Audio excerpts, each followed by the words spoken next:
boy's spacesuit suddenly turned white, and that meant he was about to die. Without immediate treatment, the consequences would be fatal. He frantically shook off the mutant leech stuck to the back of his hand, but the poison had already spread through his entire body. In an instant, the boy's whole face began to swell, so he desperately signaled his father for help. Yet his father on the other end was completely powerless. He just calmly told the boy to grab the emergency medkit, and the boy followed his father's guidance. He pulled out the first treatment injector, then aimed it straight at his heart and stabbed down hard. However, one shot was nowhere near enough. His father immediately urged him to administer a second one, but just as the boy prepared to inject again, his hands went totally numb. Dad, I can't feel my hands.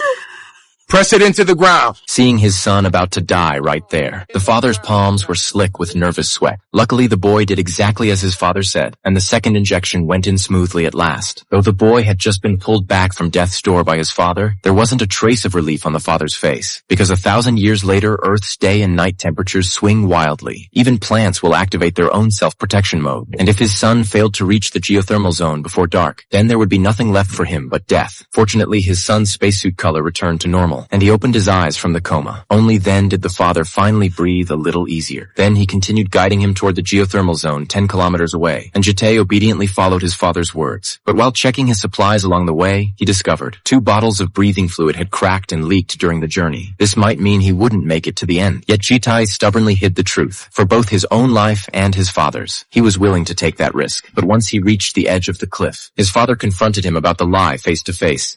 Why are you not showing me the case? What? Show it to me now. Kitai had no choice but to open it. That's when his father saw the 2 missing bottles of breathing fluid, and 1 bottle of fluid lasts barely a day. Taking the detour to the finish line would now take at least 3.5 more days, unless his son jumped from the cliff straight into the waterfall below. That way 2 days would be just enough. But such a leap was almost certain death. The father had no choice but to call off the plan, and hearing that Kitai absolutely refused, because the image of his sister's brutal death was still burned into his mind. All these years he had lived with nothing but guilt. Now his father was gravely wounded, waiting for him to save him, yet he was being told to give up halfway. I'm not a coward! With those words, Kitai turned and jumped. He was certain he would survive. But the next second, a giant eagle appeared right above his head. Realizing he had been marked as prey, Kitai dove hard, trying to shake off the pursuit. Then he swerved and plunged straight into the waterfall. But the eagle's hunting instincts were far beyond what he imagined.